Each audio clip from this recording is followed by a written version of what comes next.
Friends, कैसे हो आप सभी। तो आशा करती हूँ अच्छे होंगे और आपका स्वागत है आपके अपने यूट्यूब चैनल पर जिसका नाम है जीएस विद नेहा। तो आज की हमारी क्लास रहने वाली है भारत की राज व्यवस्था में ऐतिहासिक पृष्ठभूमि, हिस्टोरिकल बैकग्राउंड। इससे एक नया क्वेश्चन बन जाता है एग्जाम में, कभी कभी दो भी पूछ ले जाते हैं, जिसमें हम बात करेंगे जो ब्रिटिश शासन के दौरान जो ब्रिटिश शासन रहता है वो 1773 से 1947 के दौरान निर्मित उन संवैधानिक और प्रशासनिक विकास से है जिन्होंने आज के जो भारतीय संविधान और शासन प्रणाली है उसकी नींव रखी थी। ओके, जिसमें मुख्य रूप से ईस्ट इंडिया कंपनी जो 1773 से 1858 तक, और जो ब्रिटिश क्राउन है वो 1858 से 1947 के तहत इनके द्वारा जो आए चार्टर हैं, एक्ट और भारत सरकार अधिनियम समिति हैं जिन्होंने संसदीय प्रणाली और न्यायपालिका और संघीय ढांचे को आकार दिया था। तो इनको एक एक करके डिटेल से हम नीचे की क्लासेस हमारे जो टॉपिक आएंगे उनमें करेंगे। ओके, साथ ही मैं आपको बता दूं कि मूल संविधान में भाग कितने थे, तो 22, अनुसूचियां 8 थी और अनुच्छेद कितने थे, तो 395। ध्यान रखिएगा।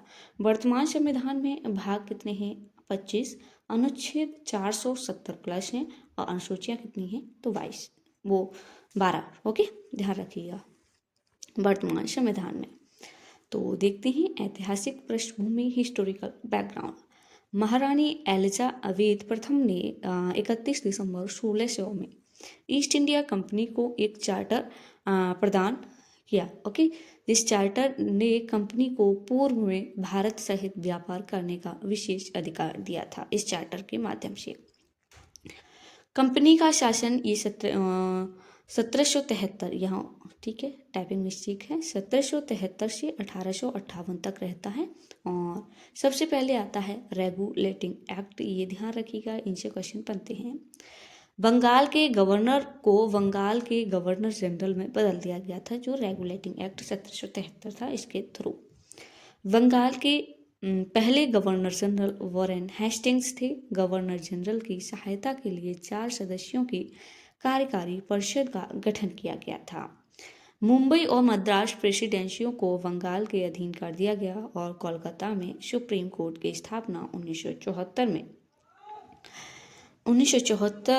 में मुख्य जो न्यायाधीश थे और 3 अन्य जो सुप्रीम कोर्ट की स्थापना थी वो यहाँ भी टाइपिंग मिस्टेक है, तो 1774 में की गई थी, ध्यान रखिएगा। ओके, कलकत्ता में एक मुख्य न्यायाधीश और 3 अन्य न्यायाधीश थे। इसने कंपनी के कर्मचारियों को भारतीयों से कोई रिश्वत या उपहार लेने पर प्रतिबंध लगा दिया था। ओके, जो रेगुलेटिंग एक्ट 1773 था, इसके माध्यम से। ओके, नेक्स्ट देखते हैं निदेशक मंडल अपने राजस्व जो नागरिक और सैन्य मामलों पर रिपोर्ट करेगा। नोट, वॉरेन हेस्टिंग्स बंगाल के अंतिम गवर्नर और बंगाल के प्रथम गवर्नर जनरल थे। वॉरेन हेस्टिंग्स मोस्ट इंपोर्टेंट है, याद रखिएगा, अंतिम गवर्नर और बंगाल के प्रथम governor general. Okay, note, Elijah Impey, यहाँ पर एम्फी होगा, स्वतंत्रता से पूर्व सुप्रीम कोर्ट के प्रथम मुख्य न्यायाधीश थे। न्यायमूर्ति हीरालाल कानिया स्वतंत्रता के बाद भारत के प्रथम मुख्य न्यायाधीश बने। नेक्स्ट, संशोधन अधिनियम 1781, इसे विनियमन अधिनियम 1773 जो रेगुलेटिंग एक्ट था, इसके दोषों को सुधारने के लिए पारित किया गया था। इसे समाधान अधिनियम के रूप में जाना जाता है। गवर्नर जनरल और परिषद को सर्वोच्च न्यायालय के अधिकार क्षेत्र से छूट दी गई थी। नेक्स्ट, पिट्स इंडिया एक्ट, ये 1784 में आता है।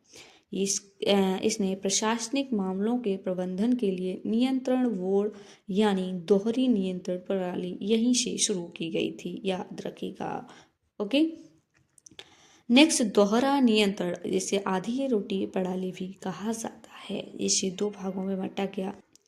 वाणिज्यिक कार्यों का प्रबंध निदेशक मंडल द्वारा किया जाएगा और जो प्रशासनिक कार्य हैं इनका प्रबंध ब्रिटिश संसद द्वारा किया जाएगा। ओके, जिसमें प्रथम ईसाई मिशनरी संगठन सोरामपुर मिशन की स्थापना विलियम कैरी 1800 में भारत में प्रथम ईसाई मिशनरी थॉमस ए थी।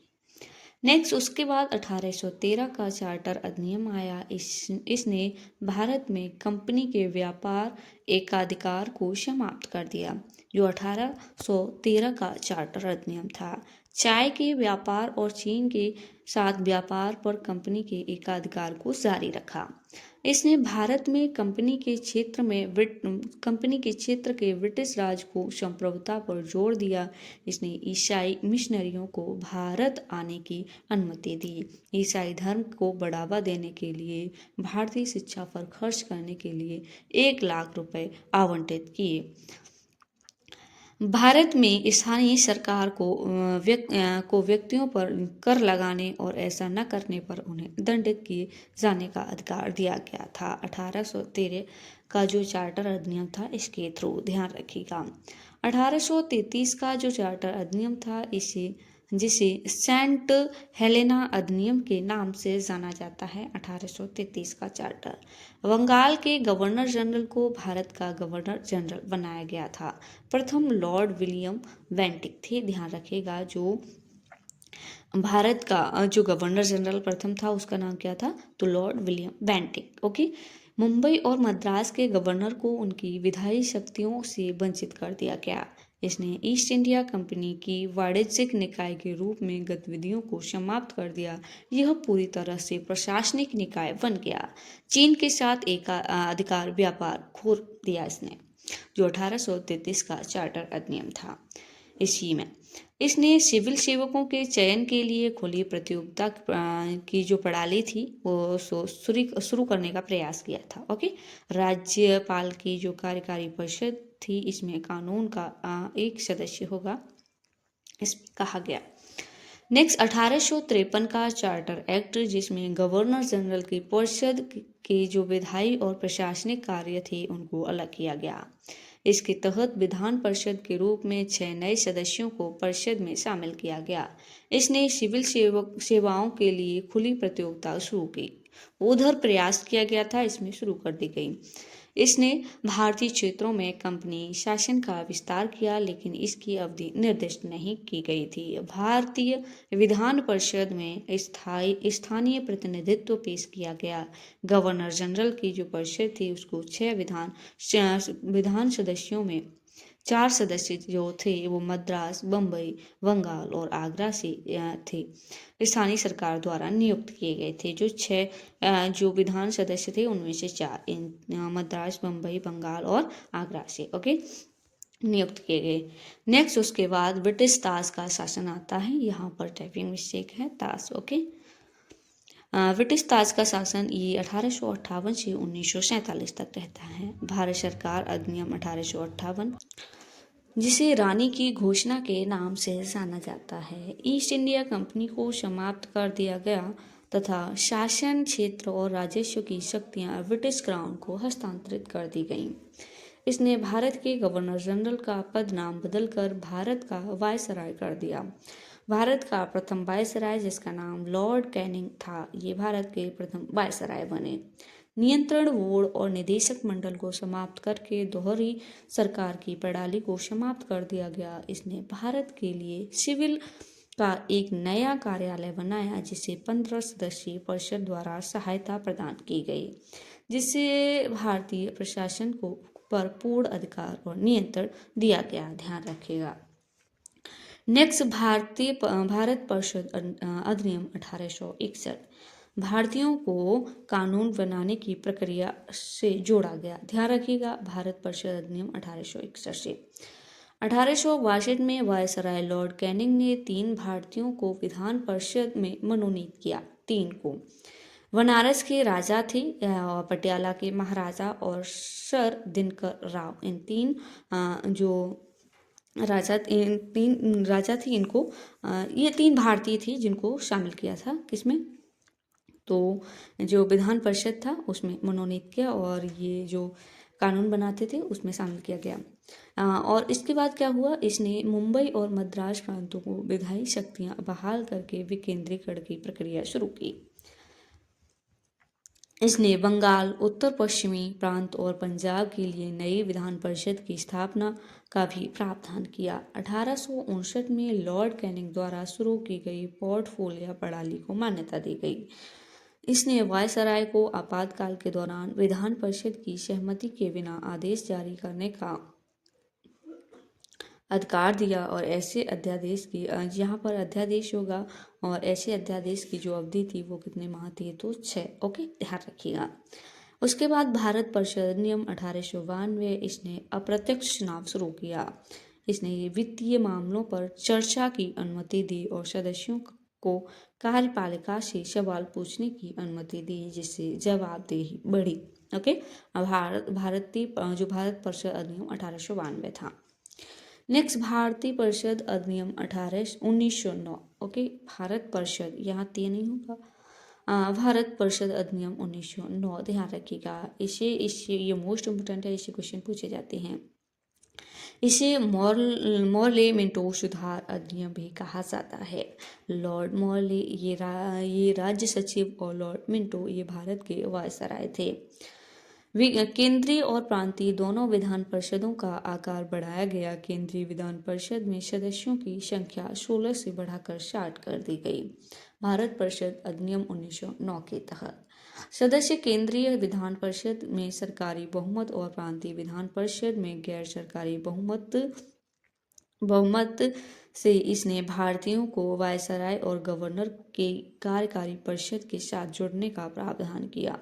सत्येंद्र प्रसाद सिंह इसमें शामिल होने वाले प्रथम भारतीय थे और जिन्हें बाद में कानून सदस्य के रूप में नियुक्त किया गया। इसने मुसलमानों के लिए पृथक निर्वाचन क्षेत्र की शुरुआत की, अर्थात मुस्लिम सदस्यों को मुस्लिम मतदाताओं द्वारा चुना गया। लॉर्ड मिंटो सांप्रदायिक निर्वाचन क्षेत्र के जनक थे। ध्यान रखिएगा, ये भारत परिषद अधिनियम 1909 ये मोस्ट इम्पोर्टेंट है। एक और इसमें 1919 जो भारत सरकार अधिनियम था, इसे मॉन्टेग्यू चैम्सफोर्ड सुधार के नाम से जाना जाता है। मॉन्टेग्यू ये भारत के राज्य सचिव और लॉर्ड चैम्सफोर्ड भारत के वायसराय थे इस समय। प्रांतों में द्वैध शासन लागू किया गया। प्रशासन के सभी विषयों को केंद्रीय विषयों और प्रांतीय विषयों में वर्गीकृत किया गया। प्रांतीय विषयों को आगे 2 भागों में विभाजित किया गया, हस्तांतरित और आरक्षित विषय। हस्तांतरित विषय जो थे ये इसमें गवर्नर जनरल जिम्मेदार नहीं हुआ करते थे। सार्वजनिक, जिसमें क्या क्या आता था, स्वास्थ्य, शिक्षा, स्थानीय स्वास्थ्य, कृषि आदि। आरक्षित विषय, इसमें गवर्नर जनरल जिम्मेदार हुआ करते थे, जिसमें पुलिस, न्याय प्रशासन, जेल, भूमि, राजस्व, वित्त आदि शामिल थे। इसने देश में पहली बार द्विसदनीयता और प्रत्यक्ष चुनाव की शुरुआत की थी, जो भारत सरकार अधिनियम था 1919 इसने, जिसमें एक उच्च सदन राज्य परिषद और एक निम्न सदन विधान परिषद शामिल था। इसके अनुसार वायसराय की कार्यकारी परिषद के 6 सदस्यों में से 3 कमांडर इन चीफ के अलावा भारतीय होने चाहिए, इसमें कहा गया। नेक्स्ट, इसमें लंदन में भारत के लिए उच्चायुक्त का एक नया कार्यालय बनाया गया और कुछ कार्य उसे हस्तांतरित कर दिए गए। लोक सेवा आयोग की स्थापना की गई। सिविल सेवकों को भर्ती के लिए 1926 में एक केंद्रीय लोक सेवा आयोग की स्थापना की गई थी। इसने प्रांतीय बजट को केंद्रीय बजट से अलग कर दिया और सिखों, भारतीय, ईसाइयों, आंग्ल भारतीय और यूरोपीय लोगों के लिए पृथक निर्वाचन प्रणाली का विस्तार किया। भारत सरकार अधिनियम 1935 मोस्ट इम्पोर्टेंट है, लागू 1 अप्रैल 1937 को हुआ था।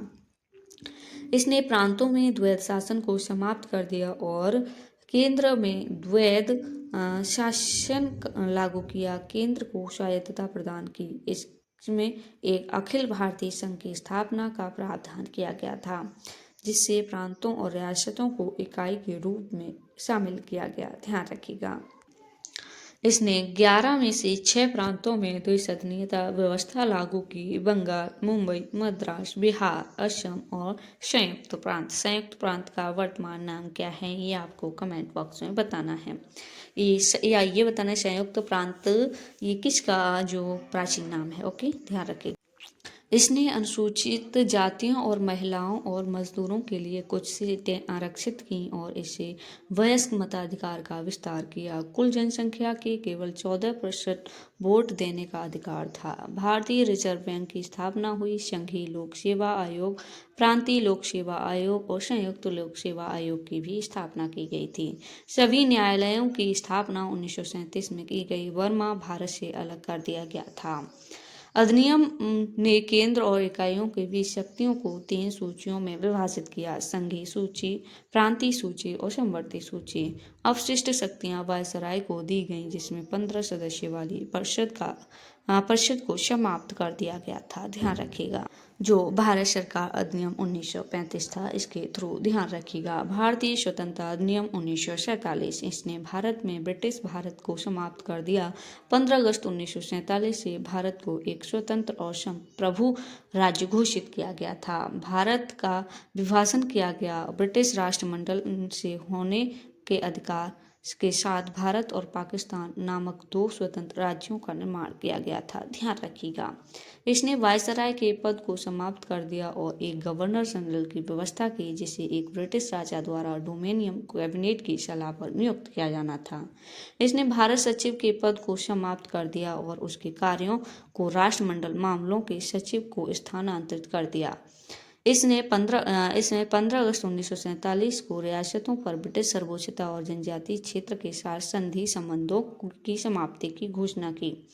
इसके माध्यम से भारत के गवर्नर जनरल और प्रांतीय गवर्नरों के राज्यों के संवैधानिक नाम मात्र प्रमुख के रूप में नामित किया। इसने इंग्लैंड के राजा की जो शाही उपाधियां थीं, उनमें से भारत के सम्राट की उपाधि हटा दी। इसके माध्यम से भारत के लिए राज्य सचिव द्वारा सिविल सेवाओं में नियुक्त और पदों के आरक्षण को बंद कर दिया गया। इसे विभाजन योजना, माउंटबेटन योजना या 3 जून योजना के नाम से जाना जाता है। ध्यान रखिएगा। नोट: स्वतंत्र भारत के प्रथम गवर्नर माउंटबेटन थे और प्रथम और अंतिम भारतीय गवर्नर जनरल कौन थे? तो गवर्नर जनरल, इनका नाम श्री राजगोपालाचारी। ध्यान रखिएगा। इससे क्वेश्चन बनते हैं एग्जाम में, तो आप इस क्लास को 2 से 3 बार देखिएगा, अच्छे से याद हो जाएगा। साथ ही यदि आप चैनल पर नया हैं तो चैनल को सब्सक्राइब एंड वीडियो को लाइक, हो सके तो शेयर भी कर दीजिएगा। और यदि हमसे कोई टाइपिंग मिस्टेक या भूल होती है तो आप हमको कमेंट बॉक्स में बता सकते हैं। यदि आपको इस क्लास की पीडीएफ चाहिए तो हमारा टेलीग्राम चैनल है, उस चैनल की लिंक इस क्लास के नीचे कमेंट बॉक्स में पिन कर दूंगी। वहां से आप उसको ज्वाइन कर लेना और आपको सभी क्लासेस की पीडीएफ मिल जाएंगी। ओके, तो मिलते हैं नेक्स्ट क्लास के साथ। तब तक के लिए आप अपना ख्याल रखिएगा, अच्छे से तैयारी करते रहिएगा।